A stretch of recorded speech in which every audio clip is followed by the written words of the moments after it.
Phong, có tên là Lý Phong, tôi có hay có cho mà.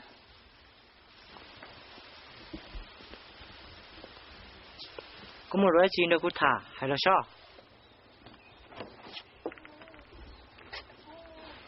Lý Phong, tôi có niệm bà tan cho cô kê, nếu như lên thế nào, cũng chưa mà rong lên nên xí lửa hàng lì, cũng chính cái xí liều.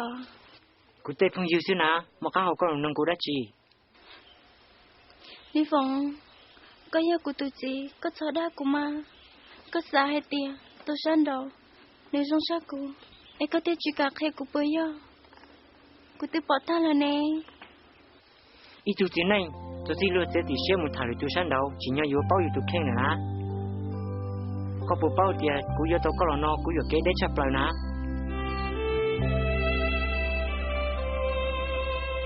Có bộ mà đã chỉ nâng cô được kia.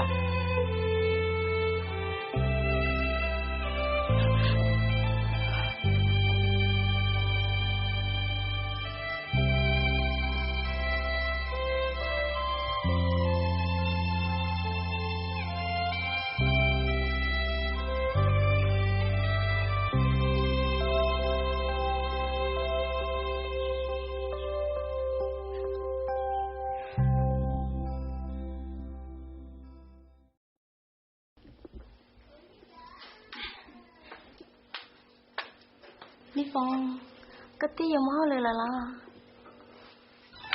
Sao là khởi cô đi có? Có bộ bao thì có biết chỉ chịu phá đi tên không có rồi nè. Lúc đi có thì cũng sẽ khuyên nhớ là chuyên thiết tài rồi nè. Tên không có chỉ là chỉ chịu phá là chỉ chuyên thiết thì có nè. Lý Phong, cha có vô hàng, có cho của tôi xé nữa đi không? Thì cái cho mình hiểu chê, của em chỉ chịu phá, đi có thể không có được lòng mà. Sợ như mình nói, cứ thôi, cứ thế này đâu. Đấy đây. Tôi qua hay bảo đến đấy tôi có xe có chỉ xí lót to lót té trên đầu ú là hay cho chúng ta đó. Con nhiều đất chi.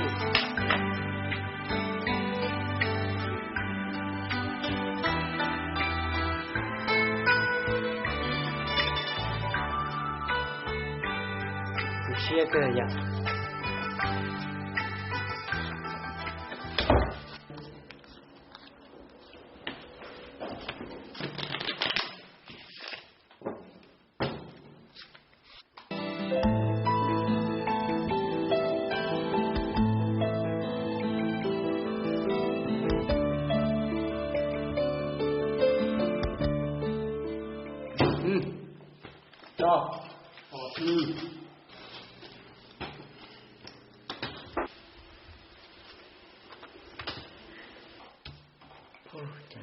Tôi nó phải chỉ trong kia rồi.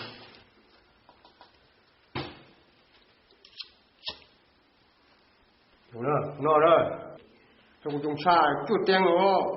Nó đấy, nó sao nhân đầu nó đừng tiếc cực.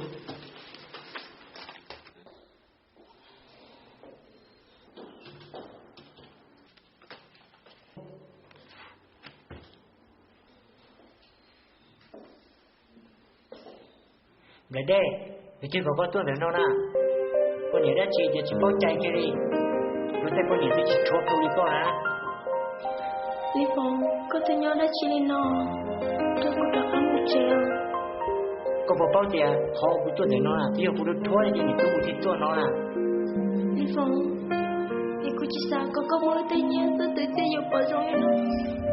Có bộ bao hai tiền, với mua mình tên mình nhiều dân nó dân hàng. Mong khi bắt đi chèn, đi đến đi lừa tao yêu thế nó. Của tôi là đâu ai cha đâu có. Có chỉ tao xe hả? Của tôi chỉ sang đâu này cho nên tôi nhớ rồi nè. Lý Phong, có bộ bao hai tiền, có tôi tự tiêu dục vào nên nó.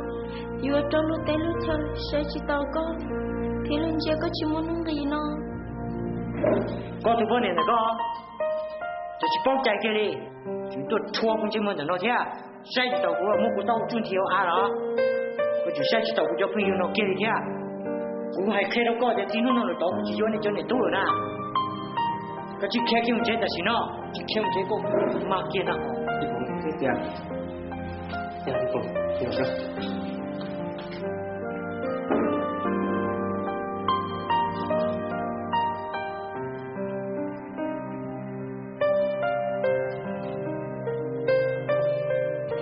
Phong cha có vấn đề chỉ có cha liều cũng mà có thể cho hình được nào Lý có một cái yêu cũ mà cả cơ mà giờ thì có muốn đứng đâu ta rồi đó nhớ đó thì mà cái liều cha của nhú xéo lo đi nó Lý Phong lo nên nấu từ cha của hai chị tội lo đi nấu ô lên nấu xéo nhé cho cô luôn nó vì mua sau có thứ liều cả liều lại đây thầu Lý Phong này chính chứ thầu ngon đâu của tôi phải khai ra có tiền nên tôi nên chỉ rong cái chỉ tiền ta xì của xã tiền cho nên là xí thảo xí tư cha tao cũng báo hàng mấy tí xí vậy là mấy cái tí xí tao khai ra có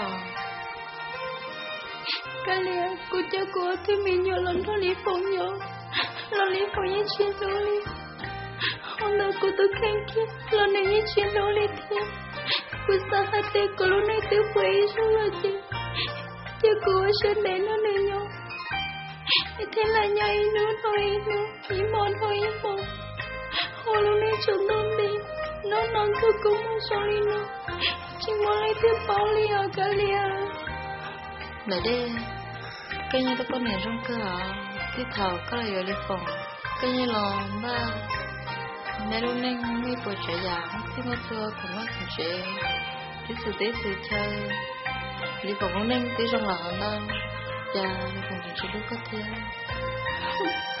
chị nhớ cô tia tao này đâu phải hay cô lúc này khi tôi nhớ chị tôi ta người tia cô yên cho khăn chồng là do itu cái itu sự em có tay mình nhớ thì em chỉ cho lúc số một chỉ sợ sau lý tiền nó cái em lại đây cái số tôi sẽ nói đây mình nhớ dù em chỉ bởi giờ cái tầm đi từ tia Lý Phong chỉ biết có tin nhớ lo câu xem để nào em để ta lo không để được ô liều cái liều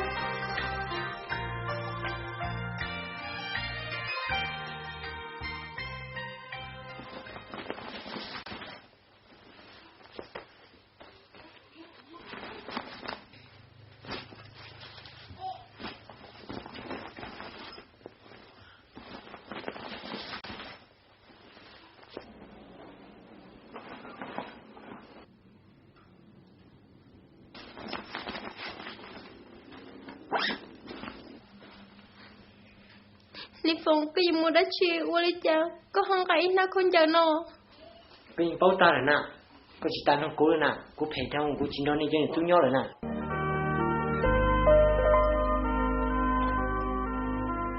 Lý Phong thôi có chỉ sao kịp bây giờ này tốt mua đi nó ya thì có mua là bây giờ nhớ đi chào là đây cha có chỉ bao cho có tụi khen kia đi cố thua có thằng rồi nè coi trong xa con nó vô đi từ cố nó vô đi từ như là tới đêm bỏ đi chả Lý Phong cô ấy bảo hai tiền cô ấy tôi quan trọng sự cô ấy chỉ phi con đi ta sẽ cô lúc này tôi quay số lại cô chỉ sợ con nó quay số thế cô chỉ sợ tao luôn bé quan trọng xin nói lời tốt nhưng hai tiền cô yêu cầu cô đi cho là cô mà ô đi có hai em thật có chỉ thôi kịp bây giờ này tôi mua nè lúc này trong nó sẽ cút thua thong rồi nè có khởi tới luôn là có một hai đô la lì tua